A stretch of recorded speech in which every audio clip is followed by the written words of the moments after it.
Start at 10 on the dot. So we have like 6 minutes. So welcome everyone. Nice to see many people. We didn't expect that.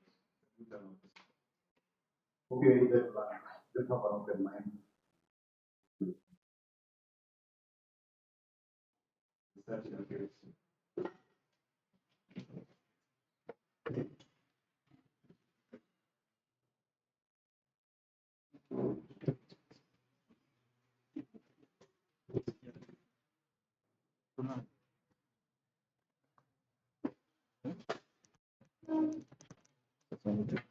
Labda nikiwa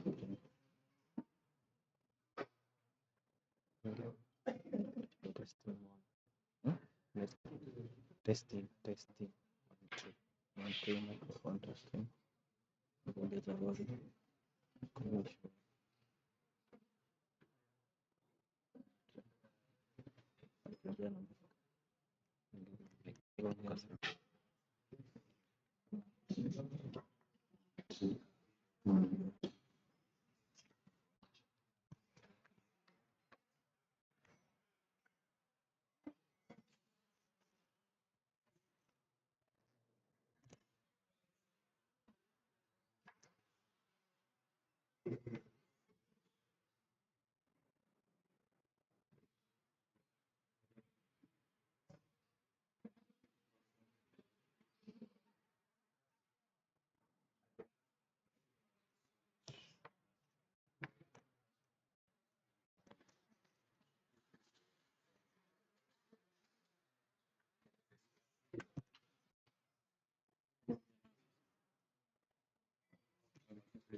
Kikuiko.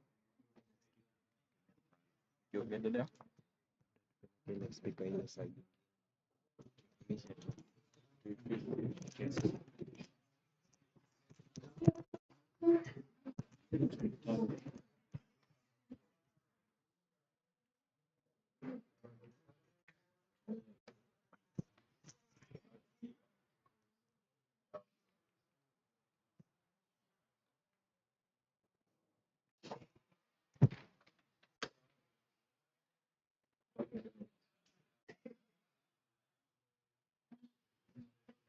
Ili kuupo kuileta hapa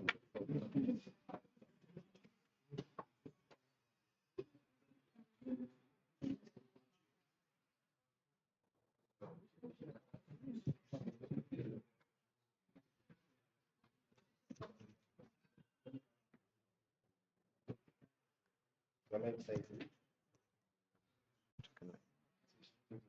sasa anasema kama hii kiset slow karanga ukitumia phone yako kwa chini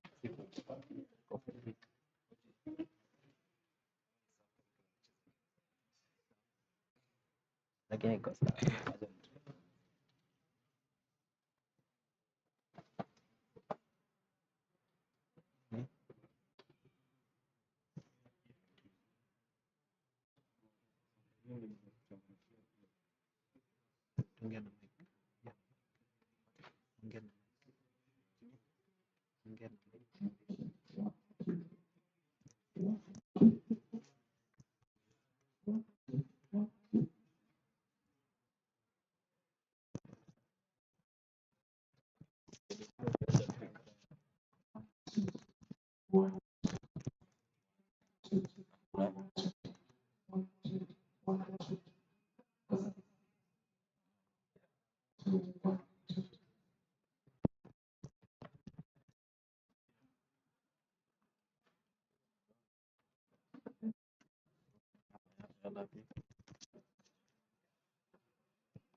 Okay, I'm just gonna use my voice.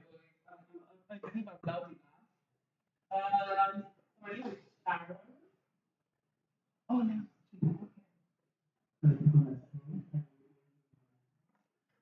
Hi, my name is Sharon. I'm a business and women mentor. Thank you.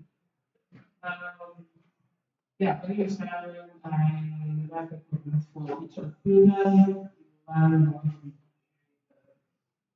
4 days. But now the teacher builders changing between developers to be to do open source, to contribute to open source, but to learn more about Bootcamp 10th. Yeah. So for now, I just want to welcome you. Thank you for coming and on time. If, so everything is being sorted and we'll start in a few minutes. But a few main things. Washrooms are outside the door of right. So there is a washroom, everything that you need. If you need water, water is near the door. Then there's tea and coffee, choose, yeah. And then if you need anything, you can come to me. Simon with Ryan with Megan Smith with and that's Carl. Hi, Carl. Yeah. So that's it. Welcome, and I hope the next meeting will be productive.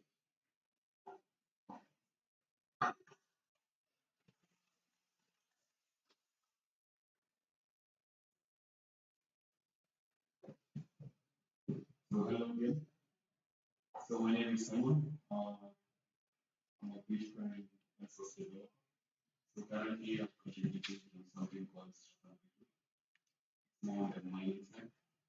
But for this session, so the one in it is gonna be foundation.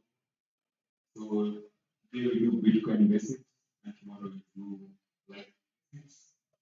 Then Wednesday and Thursday is the hands-on. So yeah, we want to start now. So kindly you can settle down. Let's go straight to it.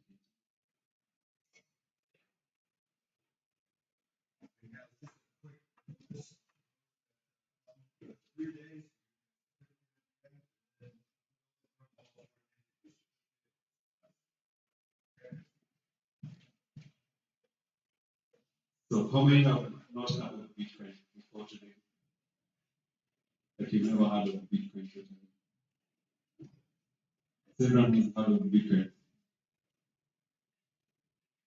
So, let's see. Any basic definition? You know like a basic definition of the money of the internet.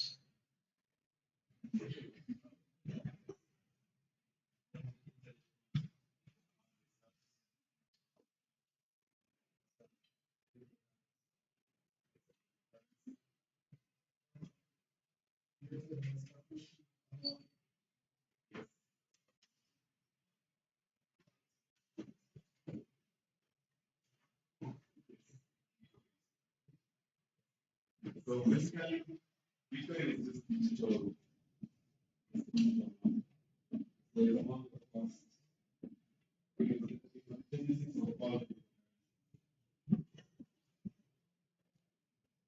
So Bitcoin was founded in 2009 by Satoshi Nakamoto.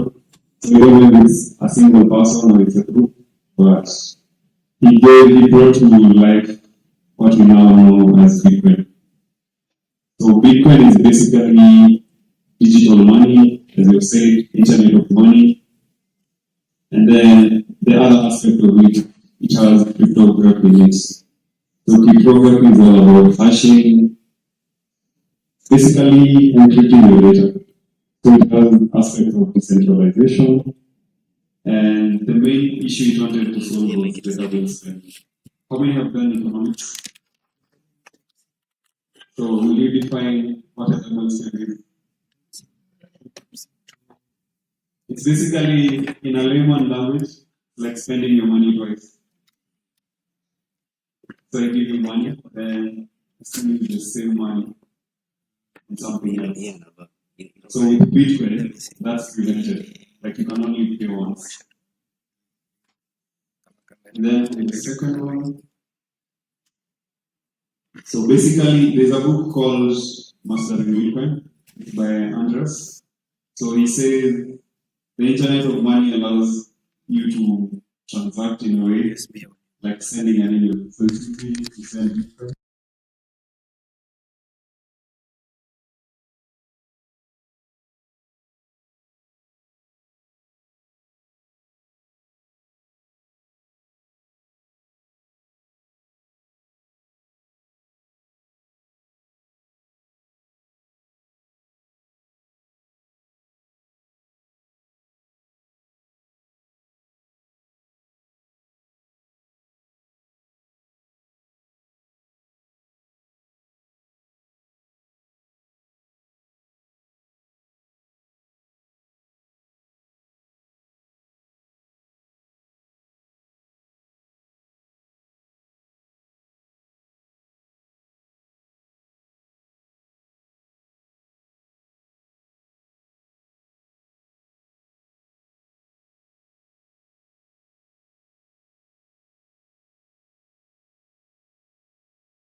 So he was involved in it's like a BitTorrent type of network. But then now Satoshi put all those concepts together, the economy aspect, the digital aspect, and then the game theory. So when you look at Bitcoin as a whole, it takes into consideration all these things. And if you've read, that's a good number.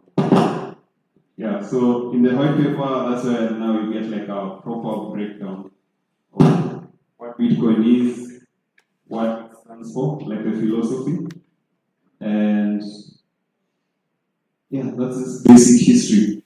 So it first went live in 2009, but the development was being done in 2008.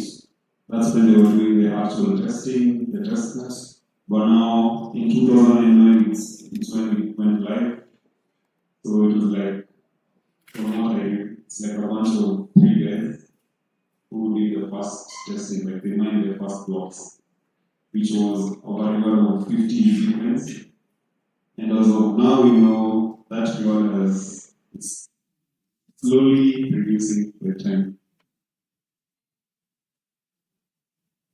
So what we know about Bitcoin is not owned by anyone. It's basically run by the community. So it's an open source project. Unlike other cryptocurrencies whereby we have CEOs, in Bitcoin we don't have CEOs. So it's more community devs like you guys. So you see something you want to change, and the things we call Bitcoin improvement proposals, the BIPs. So as a developer, that's what you use to like recommend or give feature recommendations to the coding. So how many of you use GitHub? I'm guessing it's everyone. Yeah. So you go to GitHub and look for Bitcoin, you'll find the whole source code there. So in case you're interested, You can always read on the country doc. So this was the first email by Satoshi. So he talks about what Bitcoin is. So in the description, you can see, like, I don't want to read through this, but at some point I'll share the slides and then you can have a deeper look at them. So these were the first transactions that happened.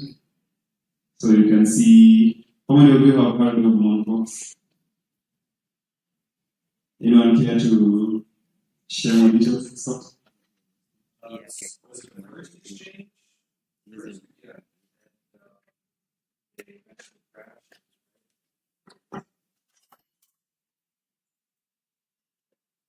Yes, they were the first big exchange. Combines. Makan. Yeah, they're sort of famous for crash. Very good. Recharge.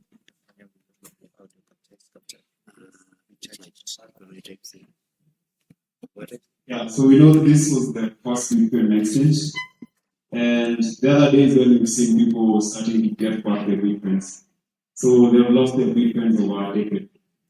So let's say around 10 years there. But now it's been after the government's intervention, we've seen people reclaiming their Bitcoins again. So how currency evolved? So in the African setup, we know we used to have things like barter trade, whereby I come with my cows, then I get some grains from you. In the West Africa side, they had cowrie shells, which were more precious. They had gold as well, and silver. So the way this thing evolved, we started with barter trade, then we went to like putting value to a certain commodity. So the cowrie shells, the silver, and then right now we're in the money, like paper value. So cash, we have, what else? What do you call paper value? Vouchers. So we're in that system right now. And now with Bitcoin, it brought about digital, like be your own bank type of thing. Like you have a commodity that you can move around with it around the world, a commodity which you have full control over it. Unlike now, paper whereby the government today can wake up and be like, let's print 100 million. We have nothing to do about it. But for Bitcoin, you know, in as much as people want more Bitcoin, we have a limited supply, which is 21 million at the end of the day. So it's a finite supply of 21 million. And that makes it golden in a way that it's real money, real value. And in that, we don't see government manipulation in it. As we'll see throughout today's course, like what entails and builds up to that.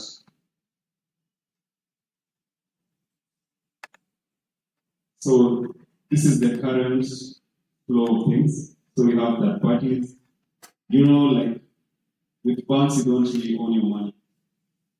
We've had scenarios whereby you want to withdraw a certain amount, let's say like 500K or $1 million.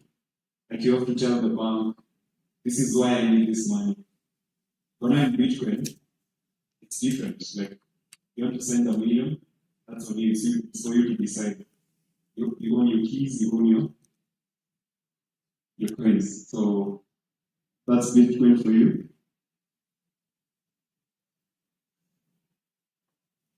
So the methodology, so you know, Bitcoin has two layers. There's Bitcoin, the coin, then there's Bitcoin, the network, or the protocol. So the protocol level is what handles the transactions. As someone said, the blockchain ledger. So now that's the protocol level. And then there's the asset, which is now Bitcoin. So we have two schemes. So in order for the protocol to operate and for transactions to move in the Bitcoin blockchain, we have things like digital signatures and the cryptographic hash. So a digital signature is basically like what you use on your check, your day-to-day. Like in order for a check to be valid, you need to sign it. So for Bitcoin, it's the same thing. So with your wallet, you need to sign that transaction in order for it to be deemed as valid. and for it also to be approved from your end. So you sign with your private key, as you see in a few. So this is a digital signature. So it's similar to a physical one, but now with this, there's data involved, there's the private key, and then there's the public key as well. So the public key is like your email address. So I can have your email address, but I don't know your password. You guess? So with the public key, you're able also to use an explorer to like view. I sent money to, I sent Bitcoin to this address. So when I go to an explorer, I can paste the same address and be able to see like what happened to it. In case I'm moving too fast, you can pause me and ask any questions.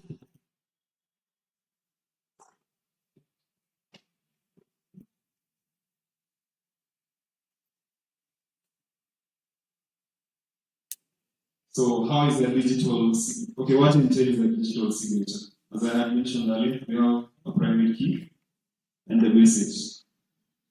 And then that's the basic layer.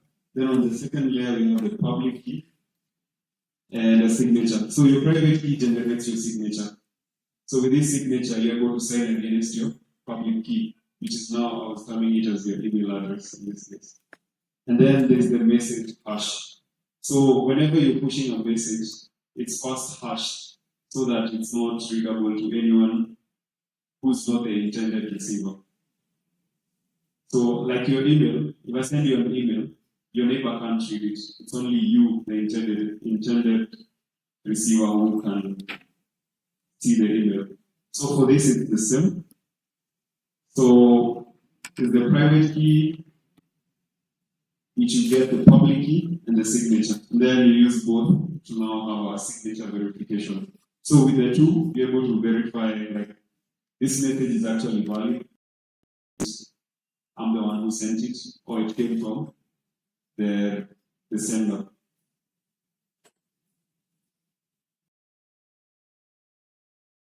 Something called the elliptic curve digital signature algorithm. It's what do you call it? Anyone who knows about it? Or do you want to explain it? Yeah, elliptic curve. Like the DSA. From what I understand, it's basically taking a red point on the curve and you use that to encrypt the data. Yeah, so basically that's it. The elliptic curve, how do I explain it? Yeah, it's what Scott is saying. So it's basically you're picking random points on a curve. So with this random point, you're getting a private key. And in Bitcoin cryptography, we know there's something called like a one-way function, like one-way hash function. This is a trapdoor. So I can generate a public key, but now getting a private key from my public key is since now we're using the elliptic curve cryptography.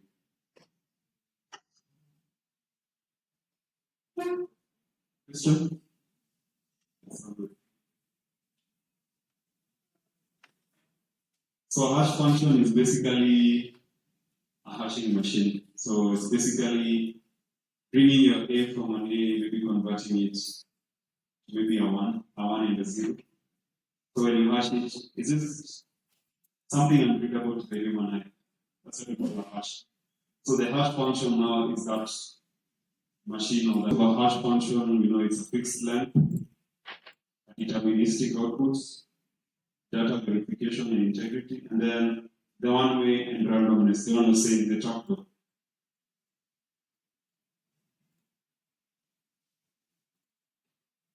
Then you have how Bitcoin works. So for Bitcoin to work, we know we have transactions, we have the blockchain, proof of work, the network, the incentives / miners, and then the storage. So for transactions, those are the, what do you call it? Transactions are basically transactions, like sending and receiving, that's a transaction. The blockchain, that's the ledger, or the proof of something happened. And then proof of work. Now that's the work that's put in order to generate new Bitcoins and also to verify and validate the existing transactions and processing them to allow you to be able to send. So with proof of work, that's where we get miners.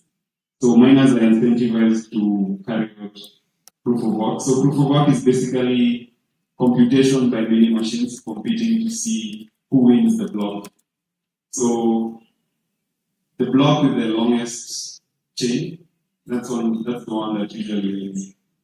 So we might have two blocks that have been won at the same time, but then they must look at the proof of work. The one with the most work, that's usually the block that takes the day.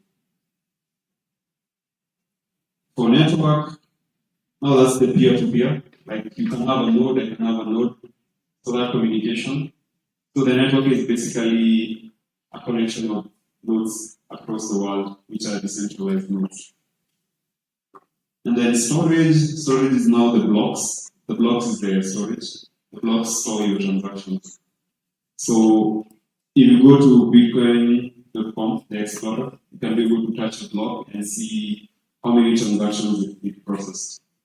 So I'll show you that later on in the course. So what does that transaction entail? So there's a transaction itself, there's a transaction ID, and then there's a script. So this is a language in Bitcoin that enables you to validate a transaction. And then we have the TXO, which is the unspent transaction output, or transaction, yeah, that's basically it. So it should be next. Yeah, so basically this is the transaction, whereby you have two inputs and two outputs. So as you can see, there's a previous, so this preview out, it's the hash of the transaction spent here, like what you're spending. And then we have the signature of the sender. So without a signature, you can't be able to spend your Bitcoin because you have to sign in order to authorize your transfer. And then we have the amount and the address. So the address is where that you're sending your money to. So the script is this op and the op hash. So that's, and the op equal verify. So that's what we call a script. So if you're a script programmer, you're gonna be using like such to equal, verify, and validate. I won't go too deep into this because we can hit at many tools easily, but this is the basic structure of what Bitcoin transaction.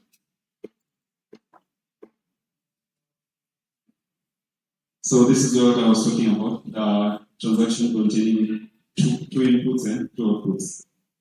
So basically, mostly you don't send your balance, you send a specific amount you want to, let's say you want to send like 0.1 Bitcoin. And then in your wallet you own 0.5. So if it happens you're trying to send 0.6, the script will try and first check, does this guy have this specific balance they're trying to send? Then as much as you sign out, the blockchain will know like this guy is trying to send something he doesn't have. And that's why you have like the two sides, the two inputs and the two outputs. I don't know if that's straight.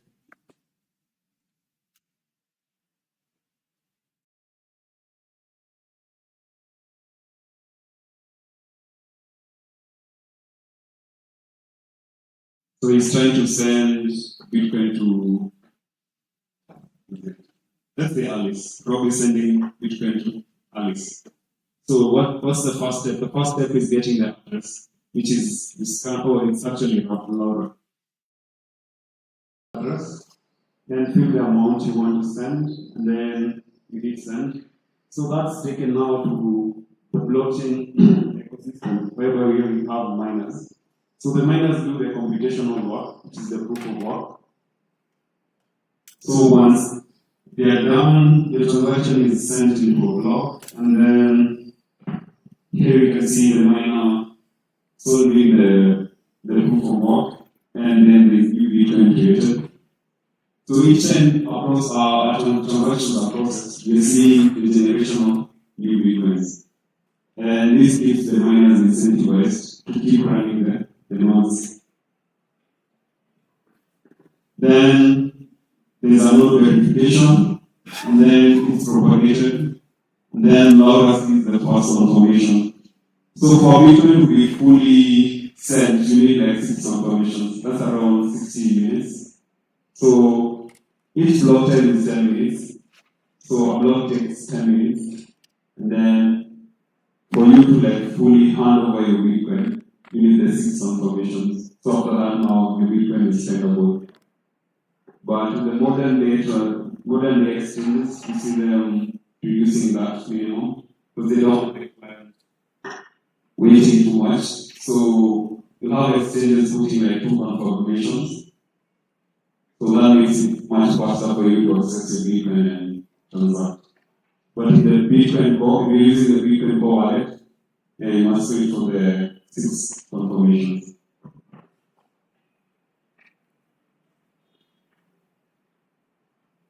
So this is the Bitcoin transaction. So we have the inputs, which is the account has no balance. Then is the UTXO. And then there is an input indicating the previous transaction. So if you send today 0.1, when you're not sending the next day like the 0.2, you must also put like what have you previously spent on your wallet. And then there's the signature, which now is used to show like you own the Bitcoin. So in as much as I can pick your wallet, it doesn't mean like, okay, it's like I can pick your phone, but if I don't have your M-Pesa pin, I can't send the money. So it's the same thing for Bitcoin. Like, if I don't have the signing capabilities, I can't transfer my Bitcoin, or you can't transfer my Bitcoin.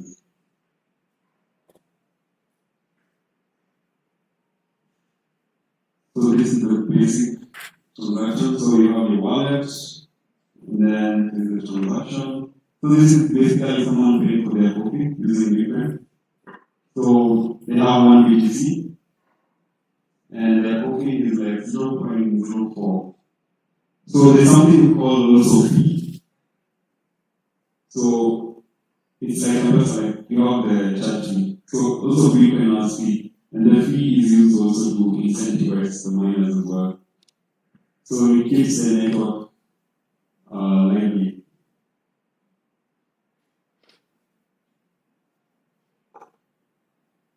And then we have, we're still on transactions.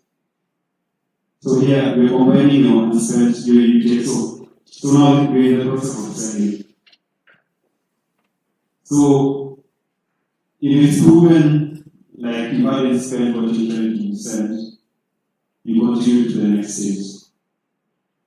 And once it's summed up, that's the fee I was talking about. So the fee is paid to the miners. So on top of what you're sending, there's a fee. So sometimes people will send Bitcoin, but then either you want it to be deducted from your wallet, but nowadays you can have like charge to something.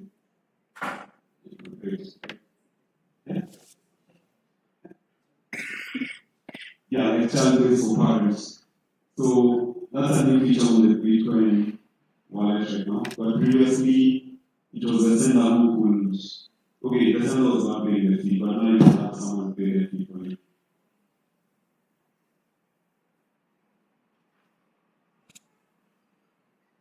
So this is a basic flow of how the transactions, or how you spend your money.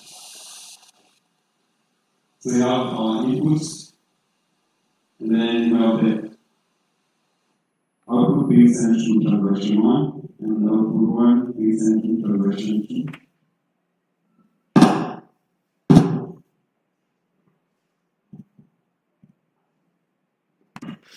So it's a basic flow. And then now we have the public ledger. the blockchain. So here is where all the information, ever since the Genesis law. So here you can be able to check out like every history of the Bitcoin. From the first coin or the first transaction that Satoshi ever did till now. So there's something called mempool.space. That's where you can see like the blocks. You can go in there, query a block, see what transactions have happened, what addresses are in that block, and you can able to like trace. So with the public ledger, you're able to trace the transactions and the addresses being used. But the beauty about it is pseudonymous. So in as much as you're seeing the address on the ledger, it's hard for you to know who owns this address. And in the next one, so blockchain is basically a collection of blocks. For those of them computer science, it's a double linked list. So you must have a previous in order to have a next.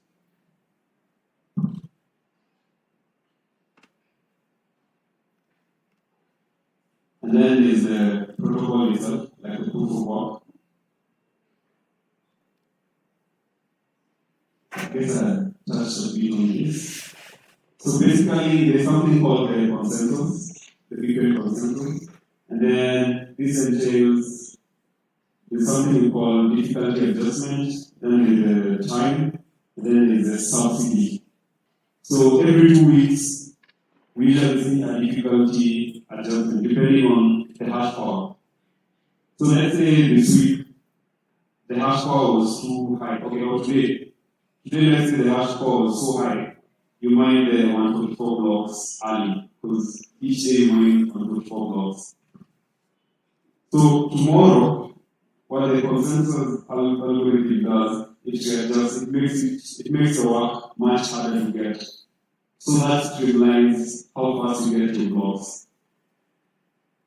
And in that, it maintains the 216 in the 2 weeks. So it's hard for you to get like the 2016 blocks within like 1 week. Because now consensus and difficulty adjustment combine those, the protocol is able to regulate itself.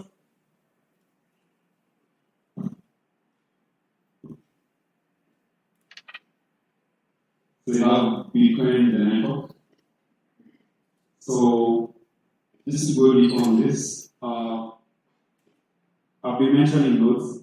So in some ways there are 2 types of nodes. So there's a full node. This contains the whole history of Bitcoin. And then there's a prune node. A prune node is basically, you have transactions of up to 288 blocks. So that's for the lightweight. Like if you don't have enough space and you still want to run a Bitcoin node. So with this you can still validate, but then you can't query your full Bitcoin transaction. And then the beauty of nodes, the nodes are basically used to broadcast transactions, broadcast new rules, and also to check and verify. So let's say I'm a bad player in the network. So I've mined like offline, and then I'm trying to push a block that hasn't been in the network. So when you propagate that block, the network is able to broadcast it to the fellow nodes, and these nodes are able to verify whether your block is legit or not. So if I'm trying to do a fake transaction send, it's able to be verified by your fellow nodes. If it's not valid, it's usually rejected. So if you've checked, for those who are curious, you can try that on the Bitcoin core. Like you can install Bitcoin core, compile it.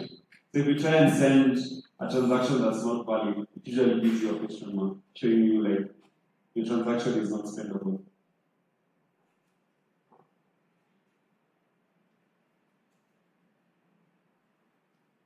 And then there's the Bitcoin reward.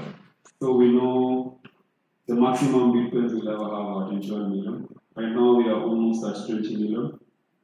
And the reward has reduced to 3.125.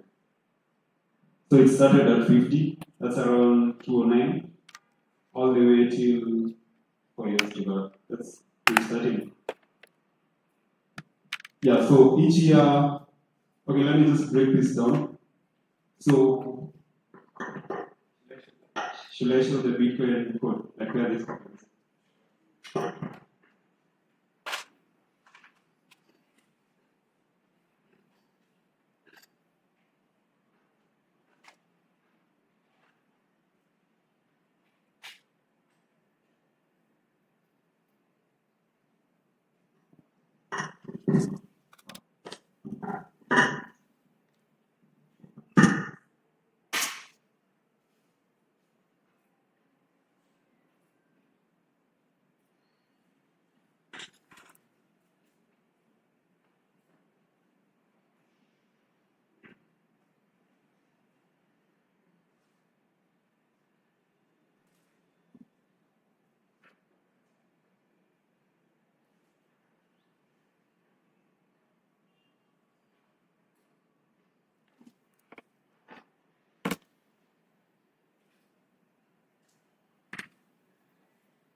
I don't know if this is visible.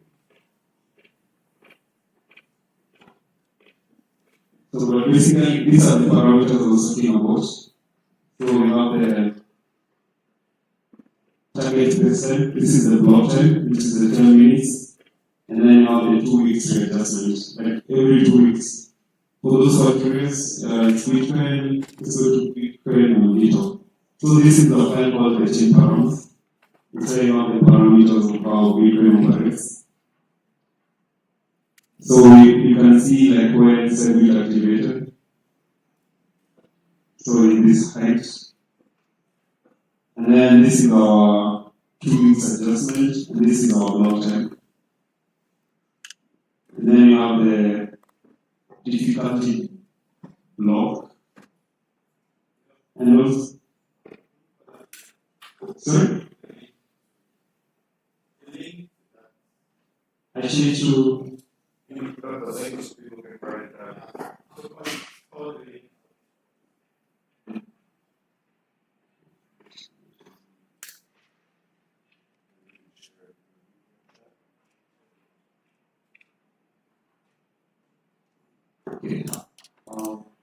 I'm sure it's not visible.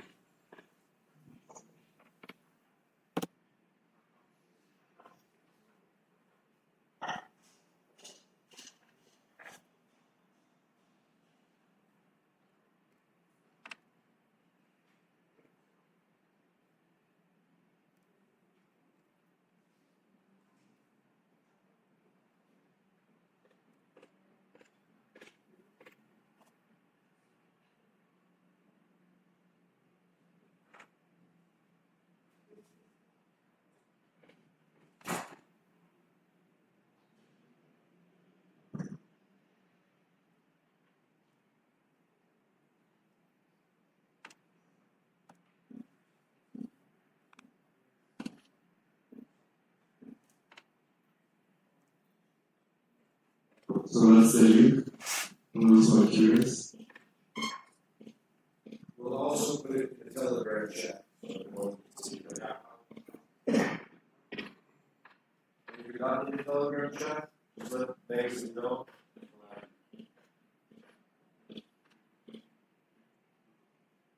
So back to the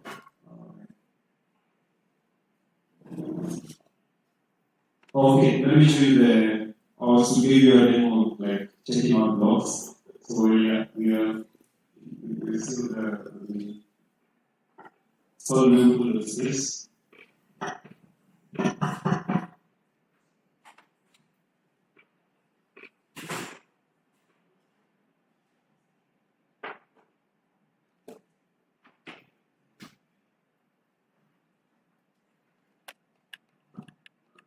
So here in the mempool, you're able to see the blocks that have been, ones that have been already mined, and the ones that are waiting, like the competition. So on this side, we're seeing blocks that are being tried to, like they're trying to mine them.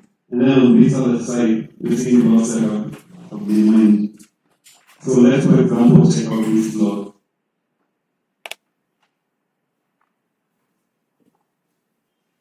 So you can actually see like everything that happened, the hash.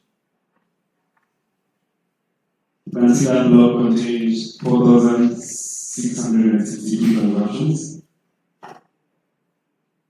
And you can be able to see all the addresses that were involved in this. So this is the transaction ID. So in a wallet, mostly this is what you get once you send out your Bitcoin. You get something called the transaction ID. And the transaction ID now shows you what you sent, sometimes the balance that you have. So you can see the inputs and then the outputs. And then the details, like the size, what was the size of your transaction, how many sats were you charged. So in Bitcoin, we use sats as a fee. I know some of you will have.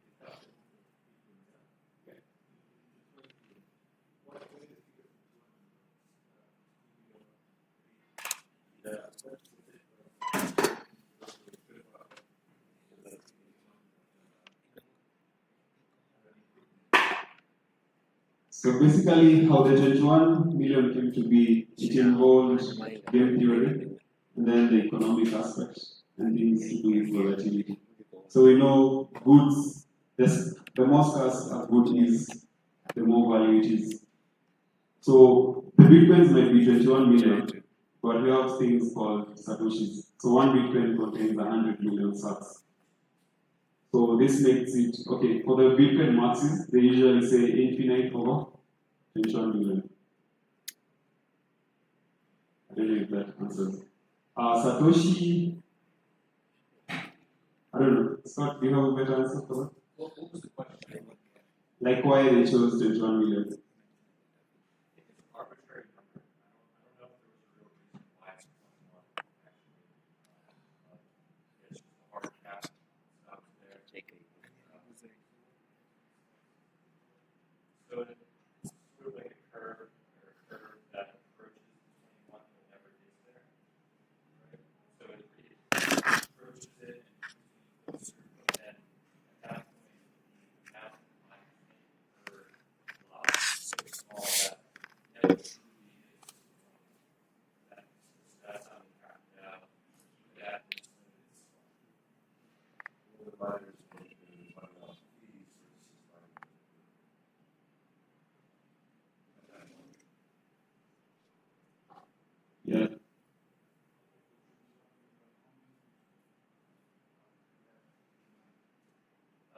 It's sort of 20 has been mine. That's roughly a million. Yeah. But the last one should mine in the world at 2149 the approximation. Yeah, I didn't know it would do that. We don't have to worry about it. Yeah, so basically, at some point, the miners will be earning fee, but sadly we'll be there to see how that game plays out. But as we saw the other day when halving happened, we saw how much fee incentivizes miners. There was a block that won, let's use facts.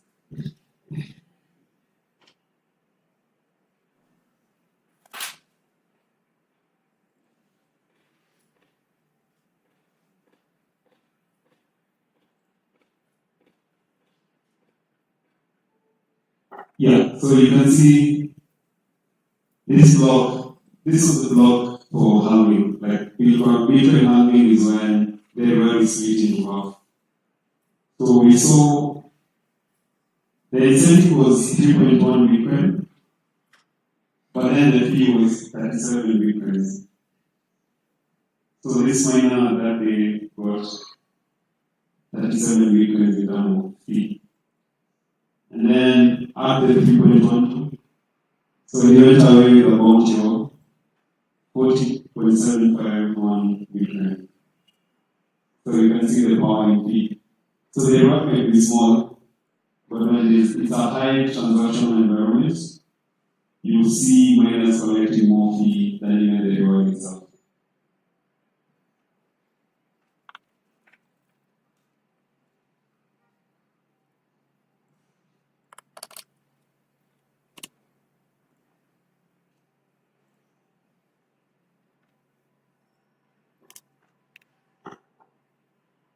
Yeah, so we have something called the Genesis law.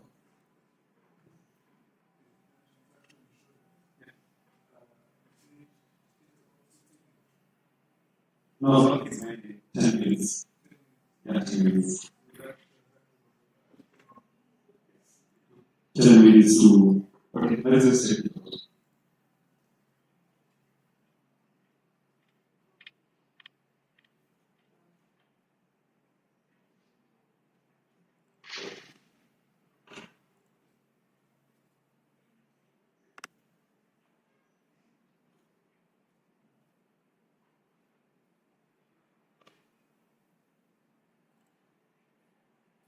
Yeah, but roughly it's around 10 minutes per block. But when the hash power is too high, sometimes you can see a fluctuation. So a block can be gotten in 8 minutes. Other time, gotten in like 40 minutes. So that's the consensus and difficulty adjustment playing part to keep the blocks at 144 in 24 hours.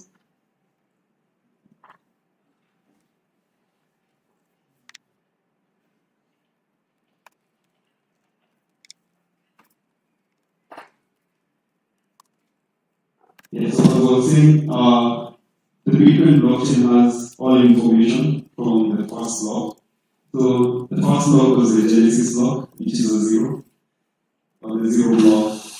And Satoshi encrypted a message called Chancellor on ring of second bailout for bonds.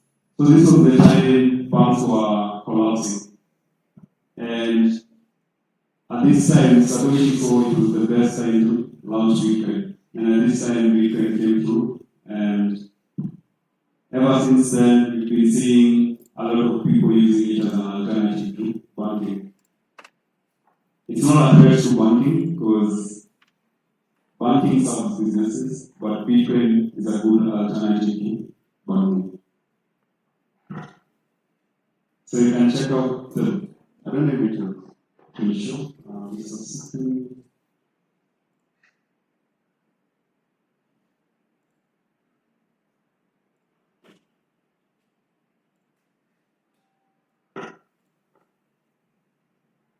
Yeah, this is the, you can see that you can explore till block 0. So this is the Genesis block. You can see there was no fee. Like it was just the beginning of times. It was like 0 fee environments. The reward was 50 Bitcoin. The money is unknown. So then we had the most basic cryptography, which was the pay to public key. But right now it's That's not scientific, right? yes. So it's the coin-based transaction, and you can see the message Satoshi wrote on that block. So if you're more curious, play around with Mempool space, you'll be able to learn more about transaction and blocks.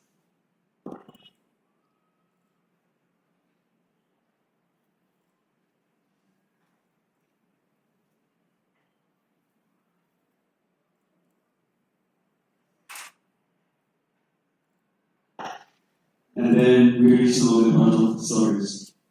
So how many of you have a Bitcoin wallet? It's a whole room. That's good. So in the traditional, like how it started, we used to have things called the paper wallet, whereby you print your private key to a paper. And then later on it advanced to like the HD wallets. And then now we have like multi-currency wallets. So you can have your BTC there and any other coin. But what we usually advise, or what we say in Bitcoin, not your keys, not your coins. So it's always good to have we have hardware wallets, we have paper wallets, and then the software wallets.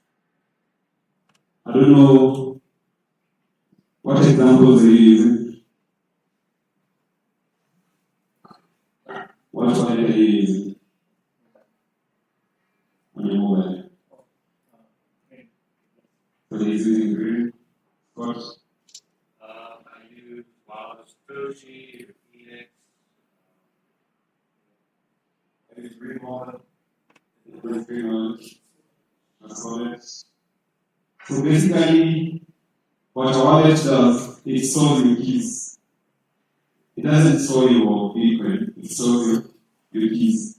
And your keys is proof of you own a certain portion of Bitcoin.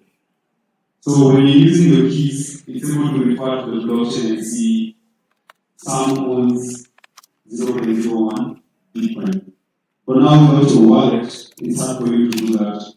So once you lose a wallet, you lose the ownership of your Bitcoin. And that's the future of this beautiful technology. So you lose your wallet, you lose your Bitcoin. And as much as it's all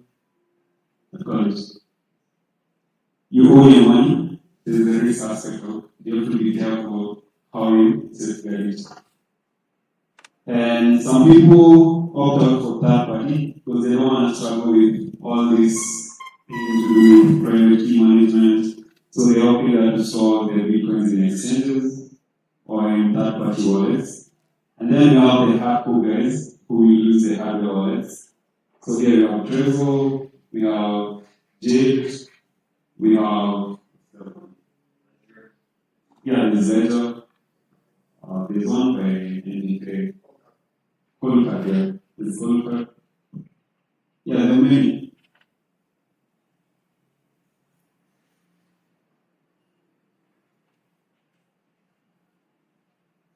And then this is just a basic analysis.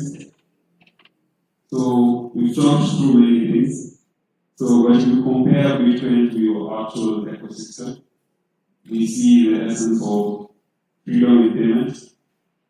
So in the current system, we know cross-border payments they're really affecting a lot of businesses.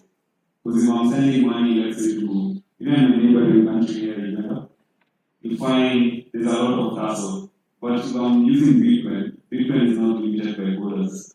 So I can just send the Bitcoin and my business partner on the other side of the country can receive Bitcoin. And then you have public information, like you can always verify. It's not a matter of like how you have the banks. So today you wake up, you've seen this in advanced collapse or when banks are hacked. So you wake up one morning, maybe you had like 100K, then the next morning your account balance is 0. But now with Bitcoin, that's very hard. If someone doesn't have your private keys, it's hard for you to just wake up and find, oh, my 0.1 Bitcoin is gone. And then there's the low fee aspect. This is usually debatable, but compared to the current systems, like if you're using something like M-Pesa Global, for those who are using, like if you check out the fee, then compare that same fee with what Bitcoin is charging you to do like a cross-border payment, you see there's a big disparity. And then there's the anonymity aspect. Like I can send Bitcoin without shouting who I am, or people knowing who I am. You can fund, you can crowd funds, and there are people who like to do charity, but then they don't want to be known. But now with Bitcoin, you can easily do your charitable work without people knowing who exactly this person is. And then there are challenges to Bitcoin. So it's still a new, I know we are 13 years in, but still a new tech. Not many people understand the Bitcoin technology. So there is lack of awareness, there is volatility, still in development phase. So So we always see each time developers suggesting new ideas to make Bitcoin easily, like more usable. And then the valuation, no valuation guarantee. One day you might wake up, your Bitcoin is zero. Like the market crash. But the beauty about this time around, you're seeing like banks jumping in, you're seeing people like BlackRock. So it's more of a safety net at this point.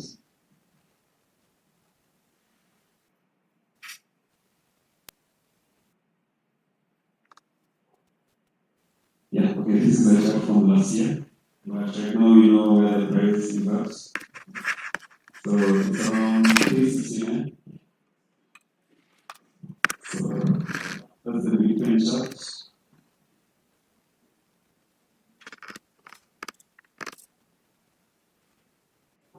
And then there's the legality one. So if it's green, it's legal. If it's restricted, then there's illegal and illegal. So for Africa, we know it's a gray area. So there are no regulations around Bitcoin at the moment. So people are freely using Bitcoin. But in China, we know using Bitcoin was banned at some point by the government. So they banned Bitcoin mining and the Bitcoin use. So you can explore that on this link. I don't know if it's visible.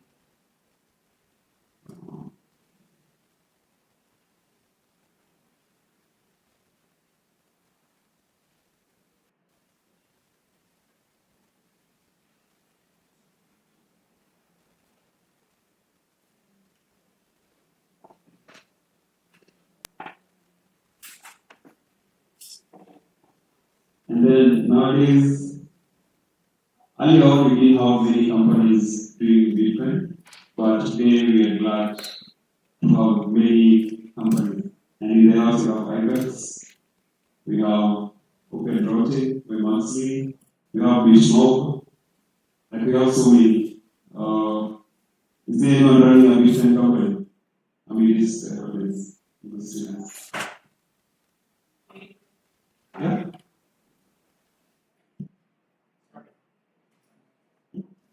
Oh yeah, there's Sando, Bitcoin developer, right?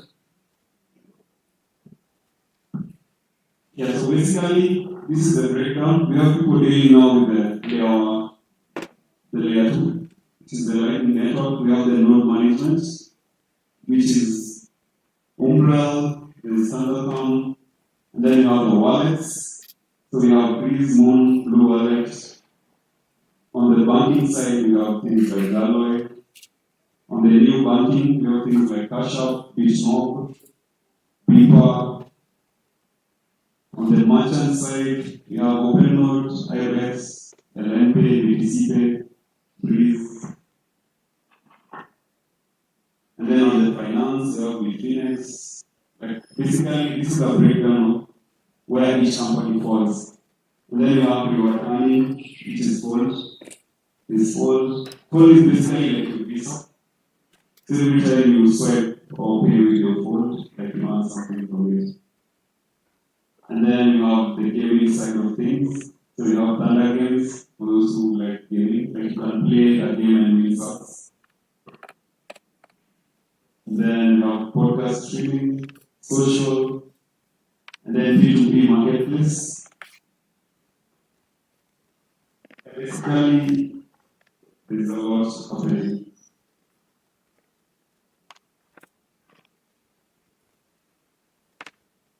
So I don't know if you have questions.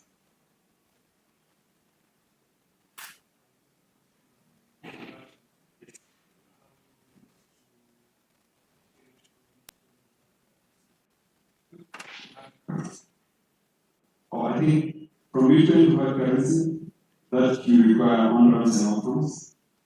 So in some cases like Tando, you're able to off-ramp it to like M-Pesa. Those people who use Binance as well, P2P. So those are methods of like turning your Bitcoin into cash or turning your cash into Bitcoin. There's also Bitmob as well.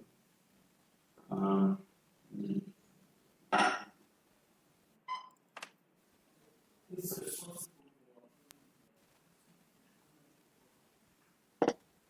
That's the community that we can call maintainers. Yeah, you use Bitcoin mailing list. So you have an idea, you first write the proposal, share it to the mailing list, and then once they review, you do a PR on the Bitcoin bits, and then from there now you can start working on your proposal. So if it makes sense and it doesn't break the Bitcoin ethos, then your feature is good to go. Yeah.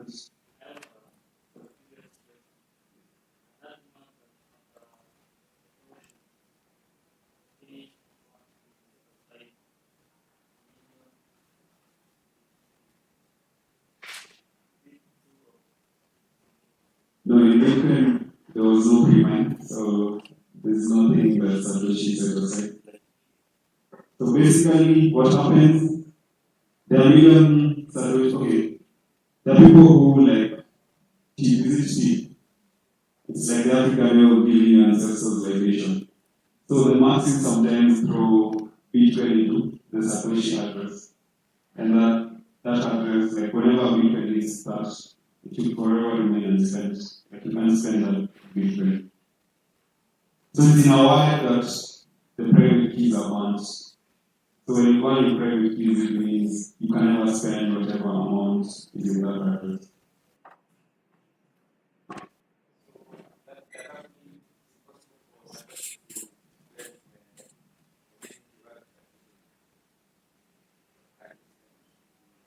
That's hard to say, because you don't know if the guy is still alive or dead. Maybe one day we will wake up and move 2 million coins of moves, but yeah, we'll see the time.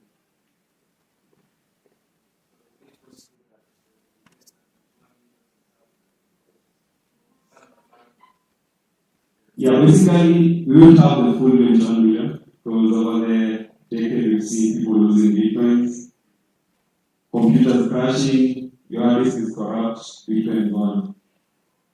You drop your flash in the river, Bitcoin gone. Your phone gets stolen, your Bitcoin is gone. So we'll never have the full range 1 million. We might find it 1 million, but the sum adding up to 1, because people are losing Bitcoins day in, day out.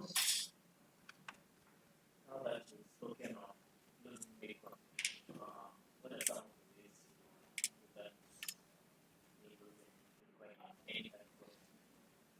So the best way not to lose Bitcoin, always have backup. Backup your wallet, backup your private keys. And okay, we see people like printing all their private keys and going and storing it in a bunker.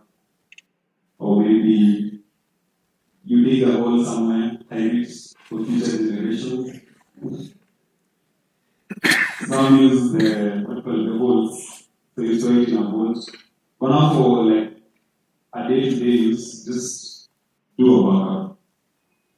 You know, okay, I don't recommend cloud storage, but if you have a secure cloud, yeah, you can do that. Or have someone managing, okay, there's trust issues with that. If you have that party managing, you don't know if one day they wake up and decide, let's fight this guy out. So, but not your keys, not your parents. Yeah, that's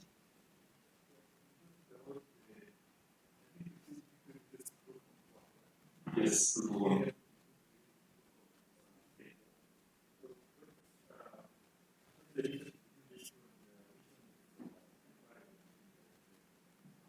I think the Bitcoin one, proof of work, because here you have to work in order to earn. Vis-a-vis the other side whereby people just, they distribute tokens. So in the other side, it's more unfair because the more you stake, the more you earn. But not in Bitcoin, it's more about your hash power. So the more work you do, the more you earn. Yeah? Yeah, the risk get richer. Yeah. Because in Bitcoin, you've been seeing lately, you're seeing like solo miners winning something, unlike previously.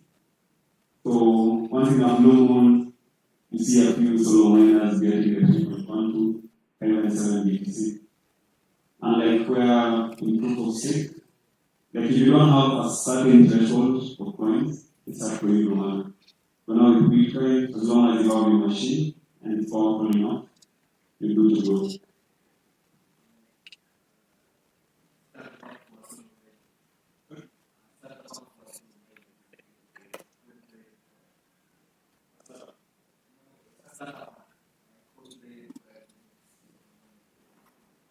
Right now we have devices like Beach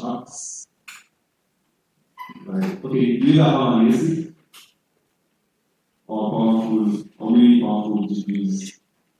But in the recent times, we have things like Beach So it's a small device. Let me just show you.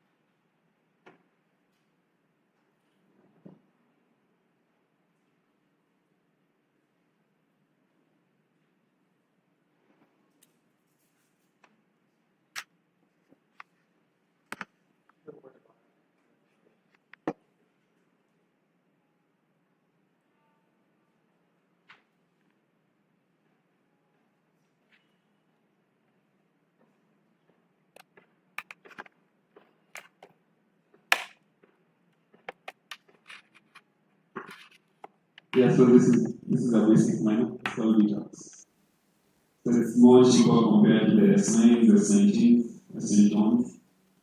We have other incoming chips per block. So hopefully within the year we should see more user accessible nodes.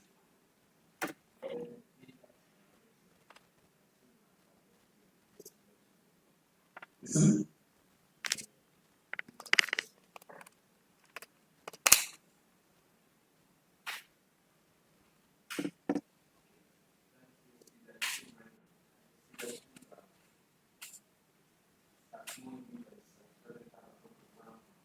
Yeah.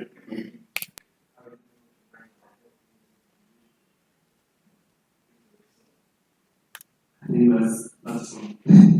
Basically, they took one chip off of a basic, one chip off of four chips.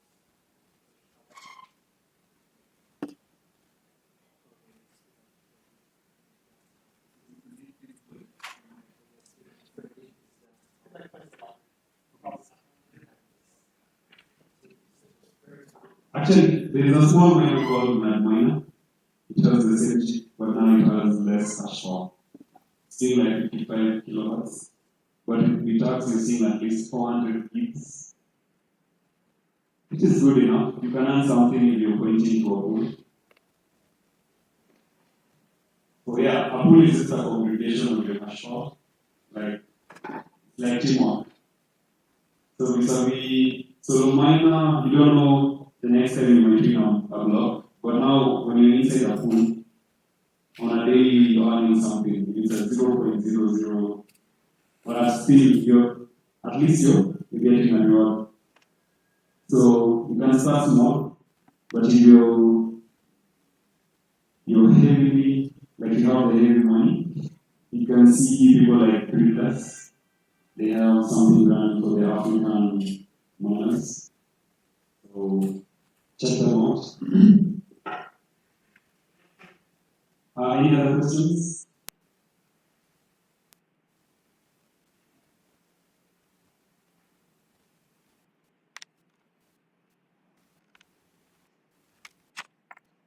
So Bitcoin transactions are clear. Like you know understand what a Bitcoin transaction is. Awesome. Yeah, I guess you can have like a short break and we continue after this.